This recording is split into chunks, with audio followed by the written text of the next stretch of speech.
Hi guys, good morning. Ngasi Awunching bawa tu cakap mayam fighting lagi. Awunching bawa cakap mina ruse. Ado ay mafam dokra jakan namjar ke. Thaba magi cakap ni poko. Ado cangam kata bayi tari. Ado cangam pada ya bakal namjar lagi. Mayam mina ruse matang. Sah jam cang taksel lagi. Rumah calis.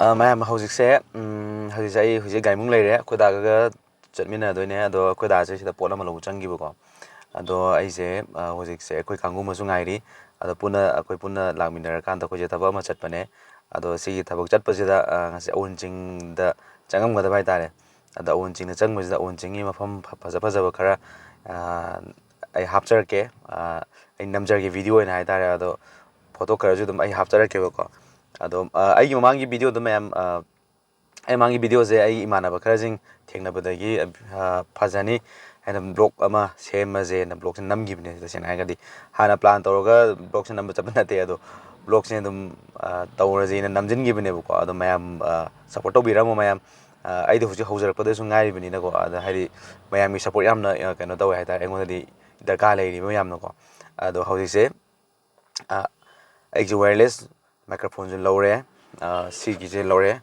ꯑꯩ ꯁꯤꯗ ꯍꯥꯞꯄꯤꯁꯦ ꯗꯤꯖꯤꯇꯦꯛꯀꯤ ꯂꯧꯔꯦꯕꯀꯣ ꯁꯨꯃꯥꯏꯅ wireless microphone ꯑꯃ ꯂꯧꯁꯤꯜꯂꯦ ꯑꯗꯨꯀꯥꯟꯗ ꯍꯧꯖꯤꯛꯁꯦ ꯑꯩꯁꯦ ꯇꯞꯅ upgrade ꯇꯧꯕ ꯍꯧꯔꯒꯦꯅ ꯑꯩꯁꯦ ꯈꯟꯕ ꯍꯧꯔꯕ ꯍꯥꯏꯇꯥꯔꯦ ꯑꯩꯈꯣꯏ ꯍꯦꯂꯤꯄꯦꯗꯁꯤꯁꯨ ꯀꯟꯅ ꯎꯪꯊꯔꯤ ꯃꯅꯨꯡꯒꯤ ꯈꯔ ꯃꯃꯥꯡꯗꯁꯨ ꯈꯨꯗꯥꯏ ꯒꯥꯔꯤꯁꯦ ꯃꯃꯥꯡꯗꯁꯨ ꯍꯥꯞꯆꯈ꯭ꯔꯕꯅꯦ ꯃꯌꯥꯝꯗ ꯃꯣꯔꯤꯁ ꯑꯩꯈꯣꯏ ꯁ꯭ꯋꯥꯏꯁꯤꯁꯨ ꯒꯥꯔꯤ ꯌꯥꯝ ꯆꯤꯟꯕ ꯃꯐꯝ ꯑꯃꯅꯦ ꯁꯤꯗ ꯍꯧꯔꯤꯕ ꯈꯣꯡꯅꯥꯡꯁꯦ ꯑꯩꯈꯣꯏ ꯍꯦꯛ ꯄꯤꯛꯏꯉꯩꯗꯤ ꯑꯗꯨꯝ ꯍꯧꯔꯛꯑꯕꯅꯤ ꯁꯤ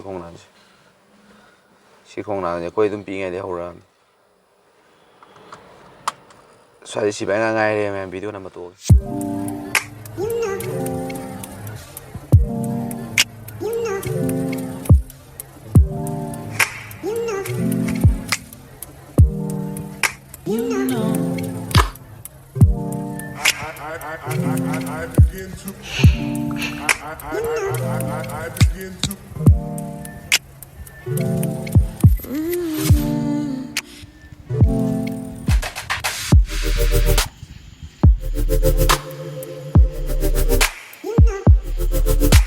우가지 몽 따해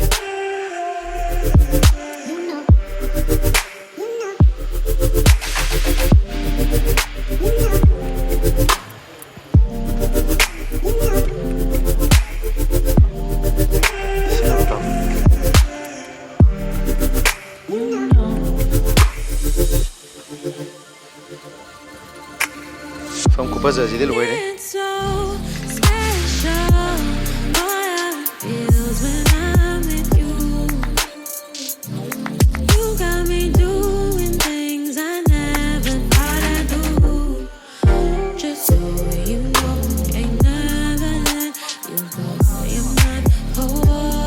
Không có bao giờ gì. Nó xem một lần.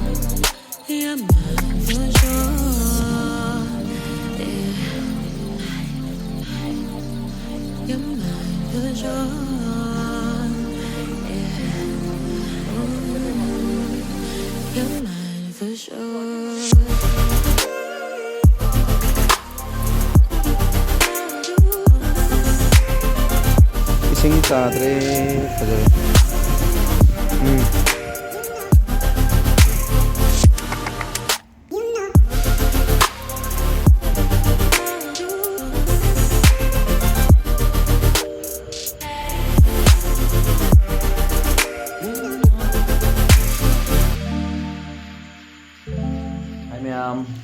Chicken leg fry.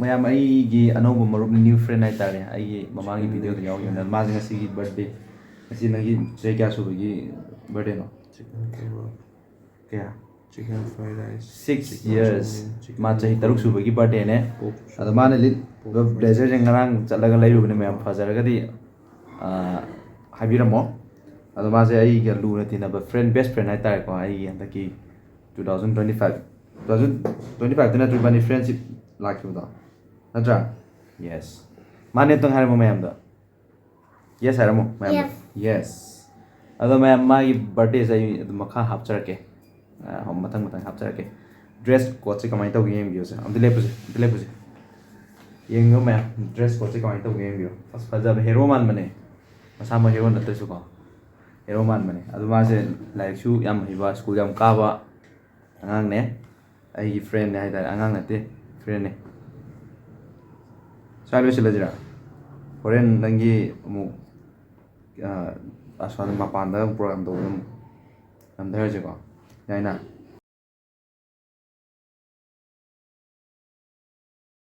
ꯇꯣꯇꯣꯟꯒꯤ ꯕꯥꯔꯗꯦ ꯃꯌꯥꯝ ꯆꯥꯛ ꯆꯥꯅꯕ ꯍꯧꯈ꯭ꯔꯦ ꯑꯩꯅ